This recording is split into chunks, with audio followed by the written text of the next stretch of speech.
A jester is the undisputed protagonist in this scene, yet his distant gaze and slumped posture convey a sense of desolate abandonment, far removed from any jest or merriment.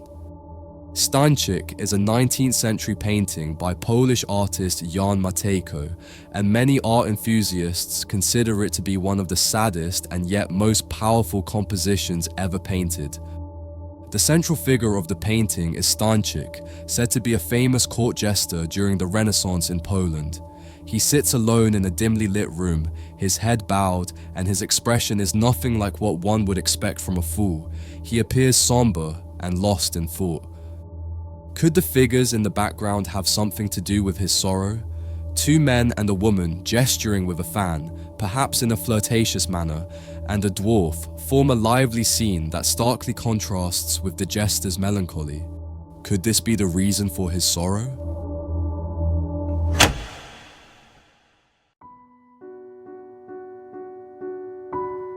Jan Matejko completed this painting in 1862.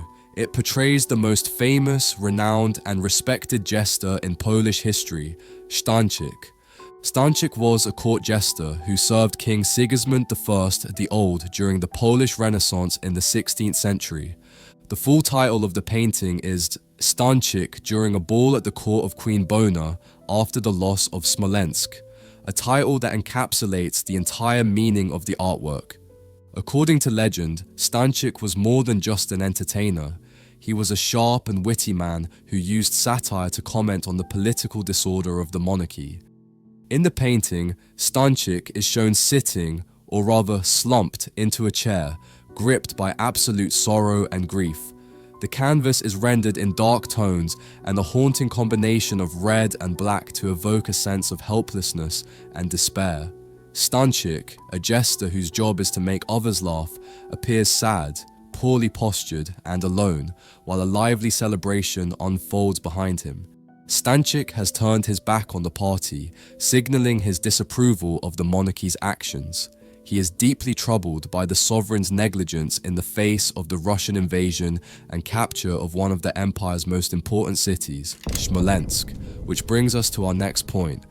A discarded letter lying on the table bears the year 1533, written in distorted script referencing the Russian invasion of Smolensk.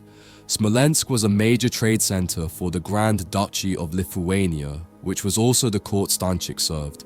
This detail of the painting reflects a pain that only Stańczyk seems to comprehend.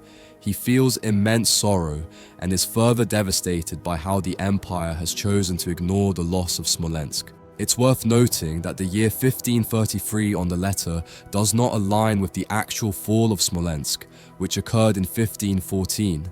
This discrepancy remains a topic of ongoing debate.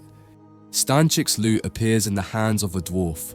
The lute, a symbol of glory and prosperity, is now held by someone from the lowest social class, signaling the empire's deep decline and its shameless misconduct.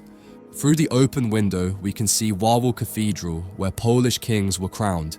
Near it, a comet streaks across the sky, a possible omen of misfortune. And finally, the saddest detail, Stańczyk's marot lies discarded on the floor. To me, this is by far the most heartbreaking image, as it shows the jester no longer has the will to make others laugh, because he is sad, because he is disillusioned.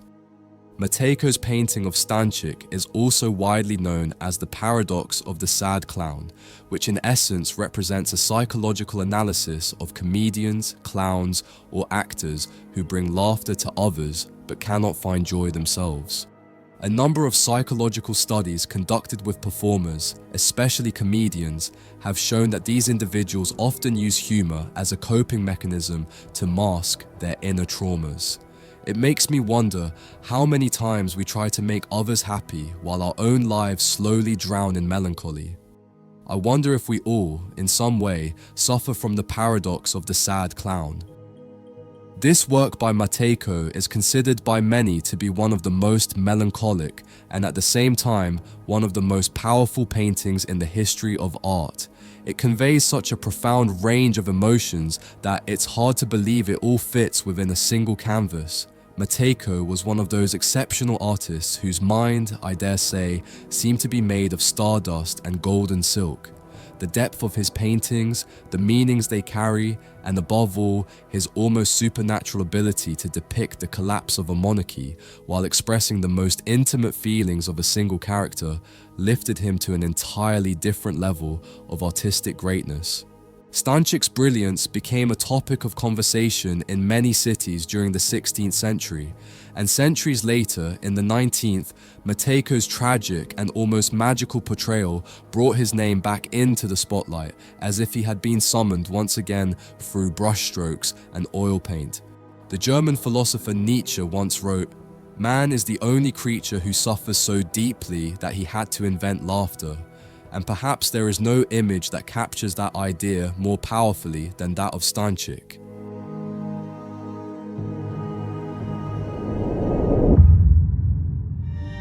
If after hearing the story behind this painting, you'd like to have it in your home, now you can, by purchasing it directly from our website.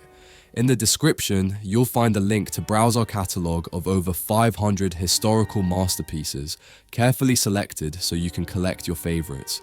You can also get this artwork as a phone case, so you're not only protecting your device, but also carrying a piece of art with you wherever you go. Shipping is completely free worldwide, and by making a purchase, you're helping me continue creating videos like this one. The link is in the description. To wrap up, I'd love to hear your thoughts about this painting in the comments, and if you have something to add to the interpretation, it will be a pleasure to read your insights. Thank you for your support, and I'll see you in the next video.